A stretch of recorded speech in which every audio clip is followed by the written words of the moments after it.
Thank you, Mr. Chairman and Ranking Member Reed. It's an honor to come before you for this confirmation hearing as the President-elect's nominee for the position of Secretary of Defense. I request my written statement be accepted for the record. Without objection. I want to thank all of you on the committee for taking time to see me during my courtesy calls, and I thank you for your willingness to accommodate this hearing and consider my nomination. I have testified previously in front of this committee, and I've always held it in the highest regard.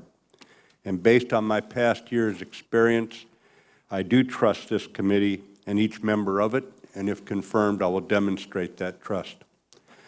I wish to thank former Senator William Cohen for so kindly introducing me this morning, and I'm equally grateful to the long-serving former chairman of the committee, Senator Sam Nunn, for his strong support.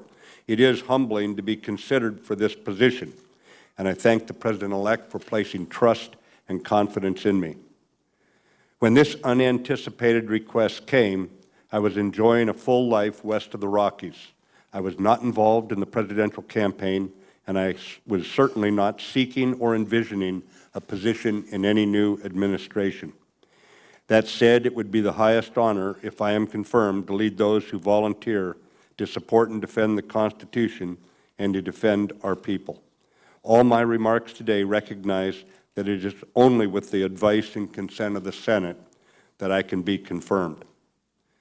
I know the senators of this committee are well aware of the many global security challenges we face. We see each day a world awash in change. Our country is still at war in Afghanistan, and our troops are fighting against ISIS and other terrorist groups in the Middle East and elsewhere. Russia is raising grave concerns on several fronts, and China is shredding trust along its periphery. Increasingly, we see islands of stability in our hemisphere, democracies here in Europe and in Asia under attack by non-state actors and nations that mistakenly see their security in the insecurity of others. Our armed forces in this world must remain the best led, the best equipped, and the most lethal in the world. These demanding times require us to put together a strong national security team here in Washington. If confirmed, I will lead the Department of Defense and be a forthright member of that team. I recognize that I will need to be the strongest possible advocate for military and civilian personnel and their families. I will foster an atmosphere of harmony and trust at the Department with our interagency counterparts and the congressional committees. As swiftly as the President-elect's national security team is confirmed, I will work to make sure our strategy and military calculus are employed to reinforce traditional tools of diplomacy, ensuring our President and our diplomats negotiate from a position of strength.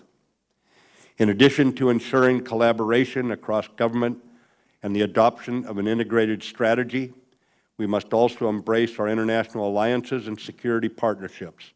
History is clear. Nations with strong allies thrive, and those without them wither.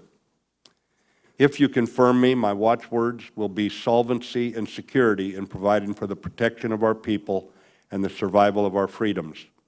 My priorities as Secretary of Defense will be to strengthen military readiness, strengthen our alliances, and bring business reforms to the Department of Defense. Our military is the envy of the world, representing America's awesome determination to defend herself. Working with you, I will endeavor to keep our unique all-volunteer force second to none. We open the door to all patriots who are eligible and meet the standards, provide them with the training, equipment, and leadership essential to their success, and ensure all service members are treated with dignity and respect. I recognize my potential civilian role differs in essence from my former role in uniform. Civilian control of the military is a fundamental tenet of the American military tradition. Both the Commander-in-Chief and the Secretary of Defense must impose an objective strategic calculus in the national security decision-making process and effectively direct its actions.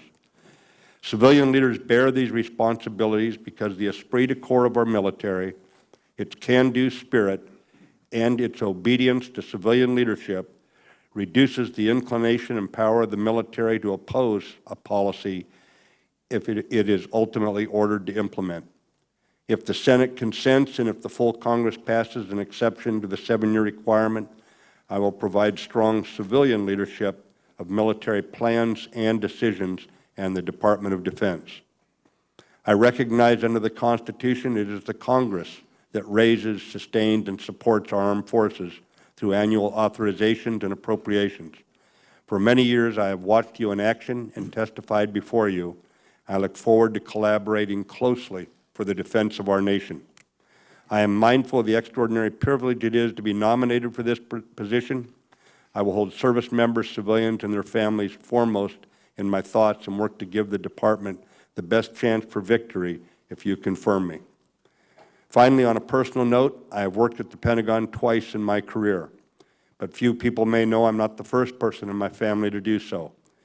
When in the wartime spring of 1942, my mother was 20 years old and working in military intelligence, she was part of the first wave of government employees to move into the still unfinished Pentagon.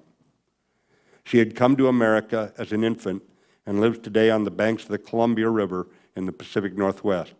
Little could she imagine in her youth that more than 90 years after she immigrated to this country and 75 years after she first walked through the doors of the War Department, one of her sons would be sitting here before you today. Thank you. May I take your questions?